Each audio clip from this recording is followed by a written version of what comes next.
Hello friends, welcome to our YouTube channel easy reasoning. आज हम लोग सैलोलिज्म का कॉन्सेप्ट पढ़ेंगे।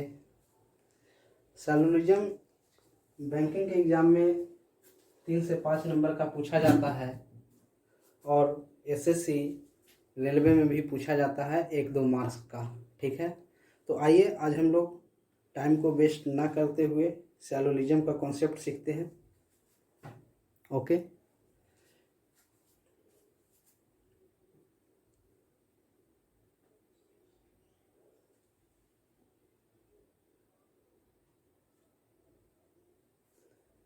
तो सैलोलिज्म में देखिएगा क्या होता है। ये जो सैलोलिज्म है, आपको स्टेटमेंट जो रहता है सैलोलिज्म का, अफर्मेटिव केस का रहता है, अफर्मेटिव में भी रहता है। तो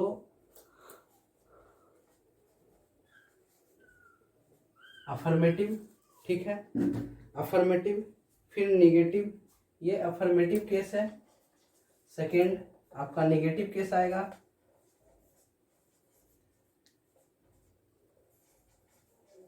सेकेंड आपका निगेटिव केस आएगा।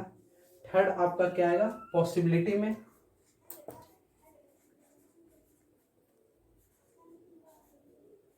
पॉसिबिलिटी केस आएगा। और आपको चौथे भाग में जो हम बांटे हैं वो आपका होगा क्या चीज, लेटेस्ट पैटर्न।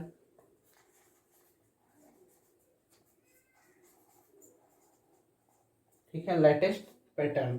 ठीक है, तो देखिएगा अफर्मेटिव केस में, अफर्मेटिव केस में आपको क्या क्या रहेगा स्टेटमेंट में। ठीक है, अफर्मेटिव केस में आपका जो स्टेटमेंट रहेगा क्या क्या से रहेगा।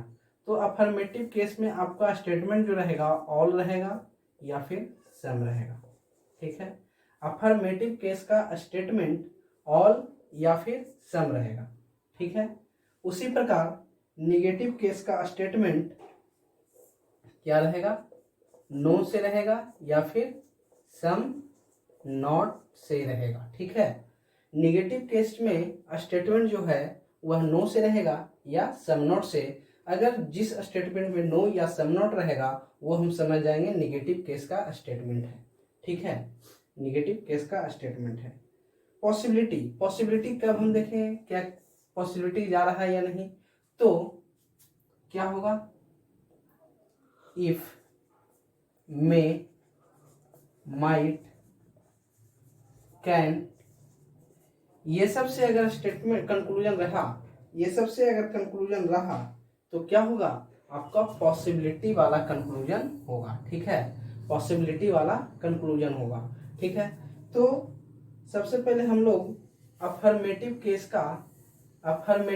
का कॉन्सेप्ट पढ़ते हैं, फिर नेगेटिव केस का पढ़ेंगे, फिर पॉसिबिलिटी का पढ़ेंगे, फिर कुछ लेटेस्ट पैटर्न पढ़ेंगे।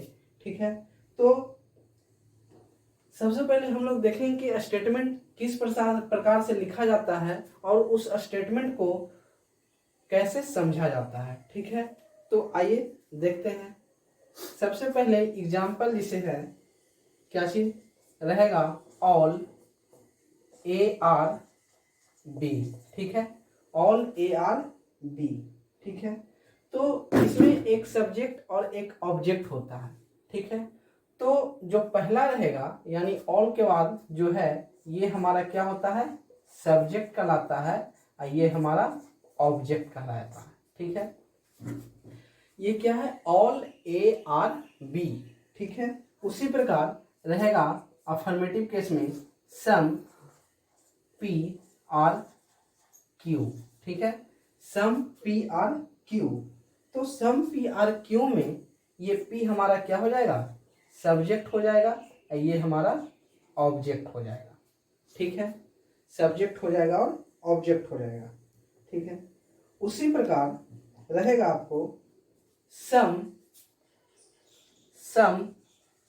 S R not Q. ठीक है, सम एस आर नॉट क्यू। तो ये हमारा क्या हो गया, अब बताइए कि ये हमारा क्या हो जाएगा, ये सब्जेक्ट हो जाएगा और ये हमारा ऑब्जेक्ट हो जाएगा।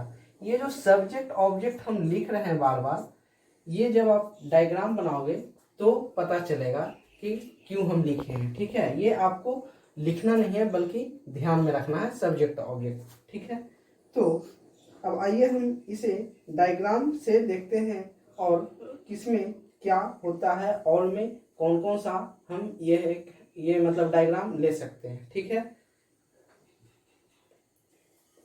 हम पहला स्टेटमेंट लिखने जा रहे हैं और इससे समझिएगा, जैसे है ऑल ए आर बी। ठीक है, ऑल ए आर बी है। ठीक है, क्या है? ऑल ए आर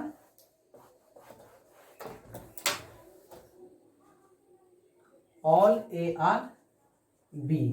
ठीक है, अब देखिए क्या होता है। ए बी के साथ क्या बना रहा है? ए बी के साथ ऑल का केस बना रहा है। ठीक है, ए है जो कि बी के साथ ऑल का केस बना रहा है, लेकिन बी ए के साथ क्या बनाएगा? सम का केस बनाएगा। ठीक है, सम का केस बनाएगा ऑलवेज, ये ध्यान में रखिएगा। ये सब्जेक्ट जो है ऑब्जेक्ट के साथ क्या ऑल का केस बनाएगा, और ऑब्जेक्ट है जो कि सब्जेक्ट के साथ सम का केस बनाएगा। ठीक है, अब इसका डायग्राम देखिए कैसे बनेगा। तो ऑल ए आर बी है। ठीक है, तो ऑल ए आर बी बना, ऑल ए आर बी, यानी कि कह रहा है कि सभी ए क्या है? बी है। यानी इसका कहने का मतलब है कि जो भी ए का पार्ट है, टोटल पार्ट बी के अंदर में आएगा। ठीक है, बी के अंदर में आएगा। ठीक है, यानी कि बी के एरिया में सभी ए का एरिया है जो कि इंक्लूड रहेगा। ठीक है, अब इस डायग्राम से देखिए ऑल और सम, तब आपको समझ में आएगा। तो क्या है? ए है जो कि बी के साथ क्या बना रहा है? ए है जो कि बी के साथ क्या बना रहा है? ऑल का केस बना रहा है। कैसे?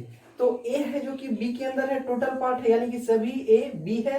ठीक है, लेकिन बी है जो कि ए के साथ क्या बना रहा है? बी ए के साथ क्या बना रहा है?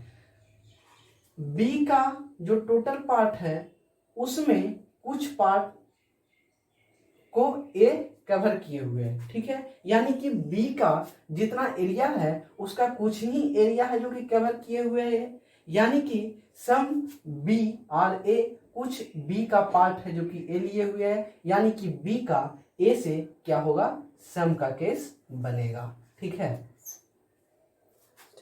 क्या हुआ? फिर से इस डायग्राम को फ्रेश में हम कर देते हैं कि ऑल ए आर बी है।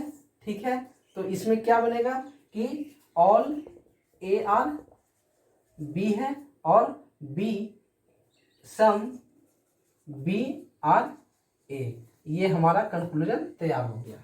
ठीक है, तो इस प्रकार से डायग्राम बनता है, यानी कि ऑल का रिवर्स, जैसे ये इधर से गए, ए से बी की ओर गए, तो ए से बी की ओर जा रहे हैं, लेकिन ऑल का रिवर्स जब बोलेंगे तो बी से ए की ओर आएंगे, यानी कि ए से बी गए तो ऑल का केस बनाया, लेकिन बी से ए जाएंगे यानी रिवर्स में, यानी कि क्या होगा कि ऑल का लिखिएगा, ऑल का रिवर्स क्या होता है? सम होता है। ठीक है, सम होता है, ऑल का रिवर्स सम होता है।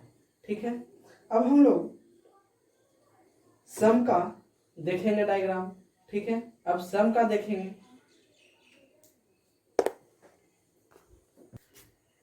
रहेगा आपका क्या चीज? सम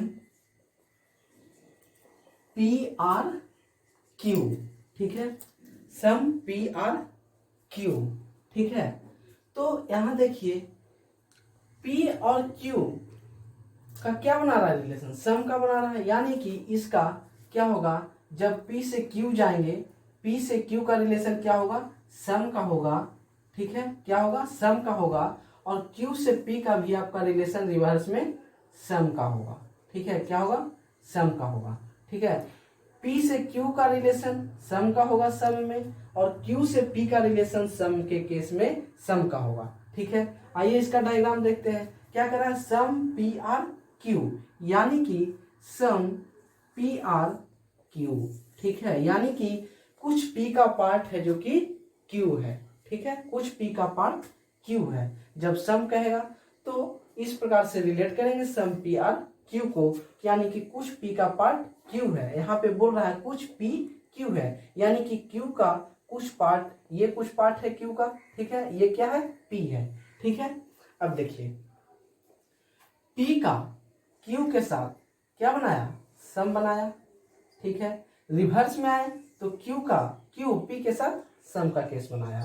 तो लिखिएगा नोट में कि सम का रिवर्स क्या होता है, सम होता है, ठीक है। सम का रिवर्स सम होता है, ठीक है। तो इसको नोट करिए। अब हम लोग अगला चलते हैं सम नोट का केस में। अब है तीसरा स्टेटमेंट, लिखते हैं हम, क्या है, नो एस आर टी, ठीक है। नो एस आर टी यानी कि कोई एस टी नहीं है, ठीक है, कोई एस टी नहीं है। मतलब ये है कि एस का टी से कोई भी रिलेशन नहीं है, ठीक है। एस का टी से कोई रिलेशन नहीं है। तो देखिए इसमें क्या होता है,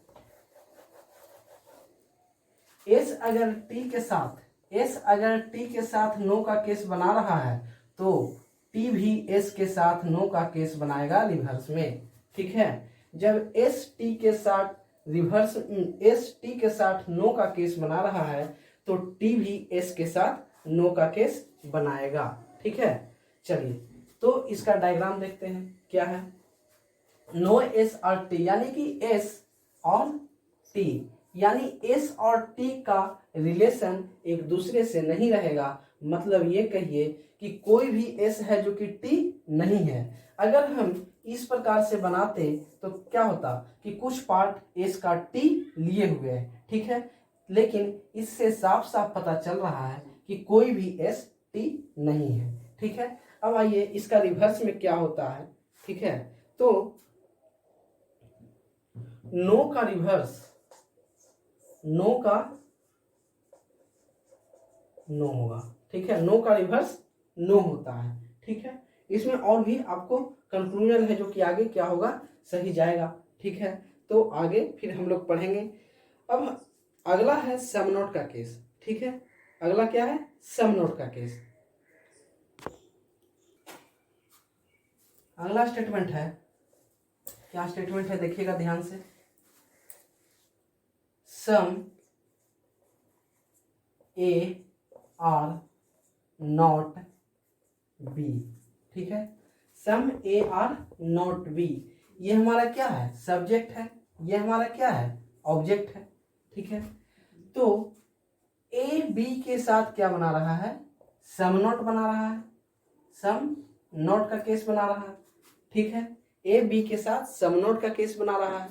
तो इसके रिवर्स में आते हैं तो बी है जो कि ए के साथ क्या बनाएगा, तो सी एन डी, यानी कि हम इसको ज्ञात नहीं कर सकते हैं कि बी है जो कि ए के साथ क्या बनाएगा, ठीक है। इसका रिवर्स देखिएगा कि सम नोट का रिवर्स क्या होता है, सम नोट का रिवर्स आपका क्या हुआ, सी एन डी। कैसे, देखिए ये सम नोट का रिवर्स क्या हो गया, सी एन डी, सम नोट का रिवर्स सी एन डी हो गया। डायग्राम कुछ ऐसे बना लीजिए कि ए बी के साथ सम नोट का केस बना रहा है, या फिर क्या कर सकते हैं, ये ऐसे भी बना सकते हैं, ये जो पार्ट है कुछ ए बी नहीं है, ठीक है। इसको ये क्या कर सकते हैं आप, इस भाग को सेट कर दिए ताकि ये पता चलेगा कि कुछ ए है जो कि बी नहीं है, ठीक है। ये हमारा जो पार्ट क्या हो गया, सम नोट का पार्ट हो गया, ठीक है, सम नोट का पार्ट हो गया। तो इस प्रकार से हम लोग क्या देखें, सम का देखें, ऑल का देखें, सम नोट का देखें और नो का देखें। ये तीनों का हम लोग क्या हुआ, डायग्राम देख लिए। अब एग्जाम्पल समझने से पहले आपको स्टेटमेंट और कंक्लूजन बताएंगे, ठीक है। स्टेटमेंट और कंक्लूजन किस प्रकार से, स्टेटमेंट का कंक्लूजन कितना रहेगा तो किस प्रकार से उसका ऑप्शन है जो कि सही होता है, ठीक है। तो ये आपको हम अगले नेक्स्ट वीडियो में बताएंगे। आज के लिए बस इतना ही। Thank you.